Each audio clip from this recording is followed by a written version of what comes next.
राम थे जिन्होंने इंसान के वेश में जन्म लिया था, तो वहीं हमारे साथ हैं डॉक्टर्स जिन्होंने इस धरती पर भगवान स्वरूप जन्मे हैं। नमस्कार, स्वागत है आपका एमपी न्यूज़ के खास कार्यक्रम हीरोज़ ऑफ एमपी में, जहां हम सैल्यूट करते हैं, हम सलाम करते हैं उन कोविड हीरोज़ को जिनकी वजह से आज हम कोविड को हराने में सक्षम हुए हैं। हमारे साथ में हैं आज none other than doctor Sanjay Dhanuka sir. Sir, स्वागत है आपका शो में।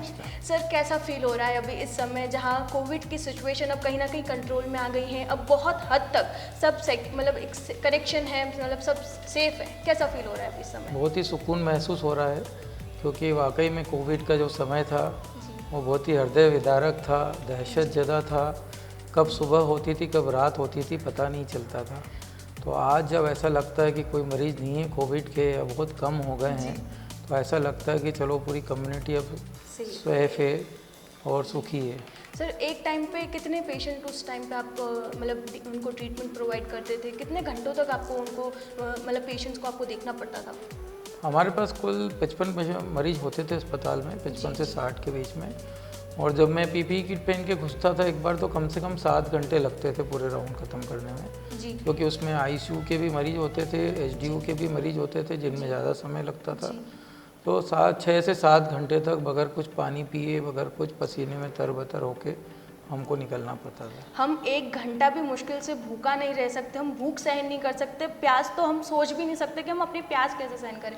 वहीं हमारे कोविड हीरोज़ भूखे प्यासे रहकर मरीजों का इलाज करते थे, उनकी रक्षा के लिए हमेशा तत्पर रहते थे।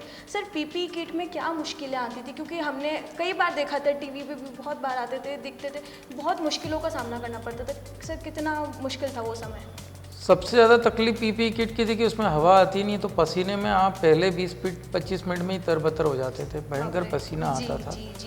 शुरू में आपको जब पीपीई किट के साथ आप मास्क लगा लेते हैं तो ऐसा लगता था कि आप अगर एक सीढ़ी भी चढ़ लिए तो सांस भराने लगते थे।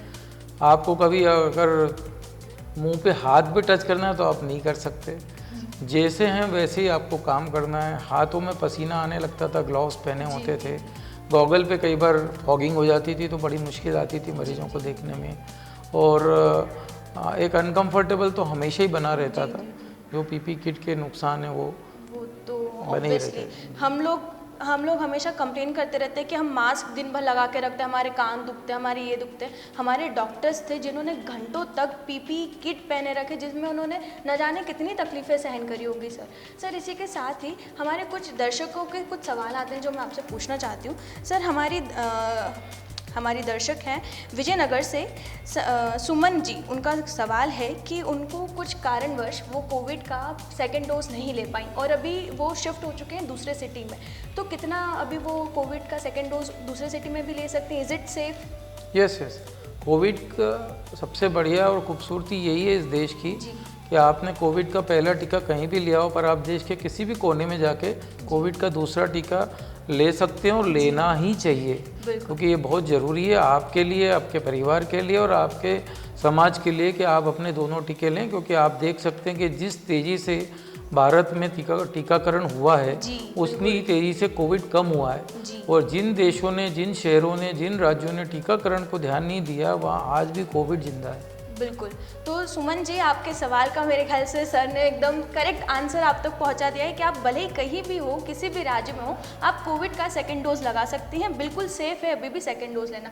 सर, बच्चों की भी वैक्सीन आ गई है, तो कितना सेफ है? एक हमारे दर्शक हैं, उन्हीं का ही सवाल है कि कोविड जैसे बच्चों की सेकेंड वैक्सीन आ चुकी है, उनकी वैक्सीन आ चुकी है, तो वो बच्चों को लगवाना भी सेफ है? उन्हें बिल्कुल ले जा सकते हैं वैक्सीनेशन के लिए? बिल्कुल साहब, हम सभी बेसब्री से इंतजार कर रहे हैं, खुद चिकित्सक अपने बच्चों को वैक्सीन लगवाने के लिए, तो आप समझ सकते कितना सेफ है। क्योंकि पहले क्या हुआ था कि हमारे जो ओल्ड एज पीपल हैं, जो हमारे सीनियर सिटीजन्स हैं, उनकी वैक्सीन आ गई थी, उसके बाद सारे यूथ को भी वैक्सीन लग गई, तो जो एक अहम हिस्सा था, जो हमारे जो यंग बच्चे थे, वो कहीं ना कहीं छूट गए थे, तब उनकी भी वैक्सीन आ गई। तो ये कहीं ना कहीं हमारे इंडिया के लिए बहुत प्राउड मोमेंट है कि अब हमारे इंडिया के छोटे जो बच्चे हैं उनको भी वैक्सीन लगेगी। तो इसमें भी अपना सहयोग ज़रूर दें। जैसे हम लोगों ने वैक्सीनेशन में रिकॉर्ड बनाया, वैसे इसमें भी हम रिकॉर्ड बनाएं।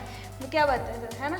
बिल्कुल, बच्चों के लिए तो सबसे ज़्यादा ज़रूरी है। आप देखिए, हम तो बच्चा पैदा होते से वैक्सीनेशन शेड्यूल्स चलते हैं, तो ये वैक्सीन उनकी सुरक्षा के लिए बहुत ज़रूरी है।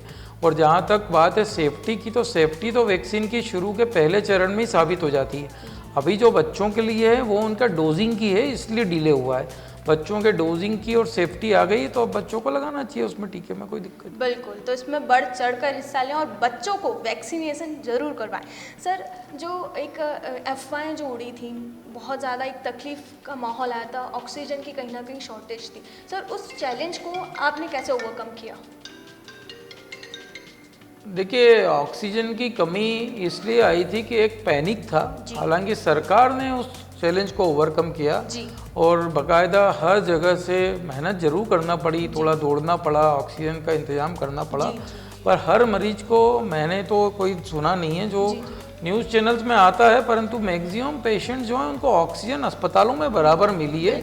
और जहाँ तक सवाल है कि लोगों ने अस्पताल पहुँचने में देरी की है, घर पे ही ऑक्सीजन चैम्बर वो सिलेंडर लगा दिए, जनरेटर लगा दिए और मरीज की हालत बिगड़ती चली गई। उसकी वजह से जो मौतें हुई थी वो ऑक्सीजन की कमी की वजह से नहीं थी। आई थिंक ऑक्सीजन समय पर नहीं मिली उनको, क्योंकि वो पहुंचे नहीं जगह पर। बिल्कुल, तो कहीं ना कहीं लोगों की जो लापरवाही सामने आ रही थी, उसका नतीजा था कि डॉक्टर्स के सामने भी बहुत बड़े बड़े चैलेंजेस आए। सर, जो एक और सबसे बड़ी समस्या आई थी कि जो पेशेंट्स हैं उनके रिलेटिव्स, कहीं ना कहीं उनके परिवार वाले बहुत ज़्यादा पैनिक कर गए थे। वो सही टाइम पे आप लोगों से कंसल्ट नहीं कर रहे थे, जब सिचुएशन बहुत वर्स हुई थी तब आपके पास में आए थे। सर, उस ऐसा कोई इंसिडेंट जो आप शेयर करना चाहते हो हमारे दर्शकों से, कि ऐसा कोई मेमोरेबल इंसिडेंट भी हो जहाँ पेशेंट की फैमिली ने आपको बहुत ज़्यादा अप्रिशिएट किया हो, ऐसा कोई मेमोरेबल जो आपके लाइफ टाइम एक बहुत मेमोरेबल किस्सा बन गया हो आपके लिए? ऐसे तो बहुत सारे पेशेंट थे। एक हमारी पेशेंट थी जो कि 100% लंग इन्वॉल्वमेंट था, काफ़ी 1 महीने वेंटिलेटर पे ही रही वो आईसीयू में। और खुशी तब हुई जब वो डिस्चार्ज हो गई, हमको उम्मीद नहीं थी कि वो डिस्चार्ज होंगी। ऐसे ही और भी कई मरीज थे जिनके बारे में हमको उम्मीद नहीं थी नहीं बचेंगे। एक यंग सरदार जी थे, वो भी काफ़ी समय तक सीरियस रहे, उम्मीद नहीं थी कि वो बचेंगे, पर वो बढ़िया आज चल फिर रहे हैं, खा पी रहे हैं। मिलने आते तो अच्छा तो लगता है। ऐसे बहुत सारे मरीज हैं जो 20-20 दिन, 25 दिन, 1 महीने, 1.5 महीने वेंटिलेटर्स पे रहे। हाँ, एक मरीज का अफसोस ज़रूर है जो 4 महीने रहे, परंतु अल्टीमेटली हम उनको खो गए, क्योंकि वो कुछ लेवल पे उन्होंने अपने बीमारी को, जब वो सुधार पे आ रहे थे तब उन्होंने लापरवाही बरतने की कोशिश करी। इसलिए कोरोना में एक बात है कि लापरवाही नहीं चलेगी। अभी भी अगर कोविड के टाइम पे अगर अभी भी आपको लगता है कि आपको कुछ सिम्टम्स हैं तो अपने डॉक्टर से ज़रूर कंसल्ट करें, इसमें लापरवाही ना बरतें। सर, आज के टाइम पे सबसे ज़्यादा चीज़ जो देखने को मिल रही है, मतलब जो नेगलेक्ट होती जा रही है अब, क्योंकि अब सब वैक्सीनेट हो गए हैं, तो कहीं ना कहीं एक लापरवाही आ रही है कि अब सोशल डिस्टेंसिंग का फॉलो नहीं हो रहा है, मास्क लगाना फॉलो नहीं कर रहे हैं लोग। तो सर, आज के टाइम पर भी अभी भी कितना ज़रूरी है कि भले आपने 2 डोजेज़ लगवा लिए हैं लेकिन फिर भी सोशल डिस्टेंसिंग और मास्क अभी भी पहने। कुछ पेशेंट्स आ रहे हैं जिनमें कि वैक्सीनेशन इनकम्प्लीट हुए हैं या वैक्सीन लगने के बाद कोमॉर्बिड कंडीशन की वजह से उनको वापस से कोविड हुआ है। परंतु ये डॉक्यूमेंटेड प्रूफ है कि वैक्सीन लगाने के बाद कोविड की गंभीरता कम हुई है। बिल्कुल। मास्क लगाने से आपको ये फ़ायदा है कि एक तो कोविड और दूसरा अभी जो दूसरे स्वाइन फ्लू वगैरह फैल रहे हैं उससे भी आप सुरक्षित हैं। तो मुझे लगता है कि अभी इस समय में जब आपको ये भ्रम है कि कोविड है या सर्दी जुकाम है, आप देखेंगे तो नॉर्मल फ्लू होना भी बंद हो जाएगा अगर आप मास्क लगाएंगे। तो आपको मास्क तो लगाना ही चाहिए और सोशल डिस्टेंसिंग का फॉलो करना चाहिए। और तीसरी जो चीज़ है वो हैंड वॉशिंग, आपका सैनिटाइजेशन। तो ये 3 चीज़ें जो हमारे प्रधानमंत्री भी अपने उसमें उद्बोधन में बोलते हैं, सारे डॉक्टर्स बोलते हैं, हर हेल्थ केयर वर्कर्स बोलते हैं, मीडिया बोलती है कि 3 चीज़ों का पालन करें, सोशल डिस्टेंसिंग, मास्क और सैनिटाइजेशन। ये 3 आदत अपने डेली रूटीन में अपनाना अभी भी ज़रूरी है। जहाँ लापरवाही बरती वहाँ हमारे साथ साथ हमारे कोविड हीरोज़ के लिए भी बहुत बड़ा चैलेंज, एक बहुत बड़ी प्रॉब्लम उत्पन्न हो सकती है। सर, इसी के साथ ही आपका मैसेज हमारे दर्शकों के लिए?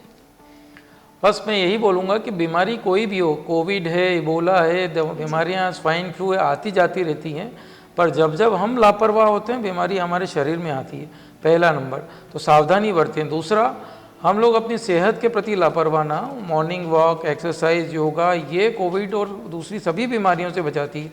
ये सिर्फ डायबिटीज़ और ब्लड प्रेशर से नहीं है, हमें ये जो इन्फेक्शियस डिजीज़ है उनसे भी बचाती है। तो हमें अपनी हेल्दी लाइफस्टाइल, जल्दी सोना, जल्दी उठना, योगा करना, एक्सरसाइज करना, ये ज़रूरी है अपने नियम में।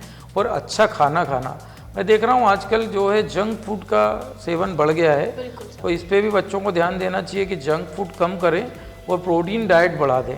क्योंकि प्रोटीन डाइट से ही हमारे शरीर में इम्यूनिटी इम्प्रूव होगी और हम इन बीमारियों से लड़ पाएंगे।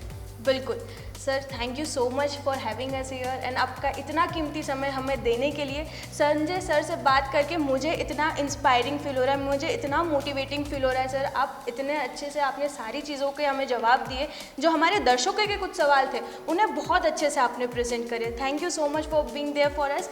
एंड मैं हमारे दर्शकों को भी ज़रूर कहना चाहूँगी कि अगर आपके कुछ सवाल हैं तो वो आप हमारे MP न्यूज़ के फेसबुक एंड इंस्टाग्राम पेज पे हमें मैसेज करके बता सकते हैं। इसी के साथ ही तो आज थे हमारे साथ में हमारे real super hero doctor Sanjay Dhanuka sir. Thank you so much sir, आपका इतना कीमती समय हमें देने के लिए, हमसे इतनी सारी बातें करने के लिए, स्पेशली जो हमारे दर्शकों के सवाल थे उनका इतना सही जवाब देने के लिए। Thank you so much for being there for us. Also अगर हमारे दर्शकों को कोई सवाल है तो वो आप हमारे फेसबुक एंड इंस्टाग्राम पेज पे हमें मैसेज करके बता सकते हैं। और इसी के साथ ही हमारे जो सुपर हीरोज़ हैं हम MP न्यूज़ की टीम उन्हें सैल्यूट करती है। Thank you so much sir कि आपने कोविड की लड़ाई में इतना संयम बरता, इतना हौसला बुलंद रखा कि हम इस लड़ाई को कहीं ना कहीं हम लोग एक अच्छे तरीके से उसे ख़त्म कर पाए और उसे जीत पाए। नमस्कार दर्शकों, देखते रहिए MP न्यूज़। Thank you.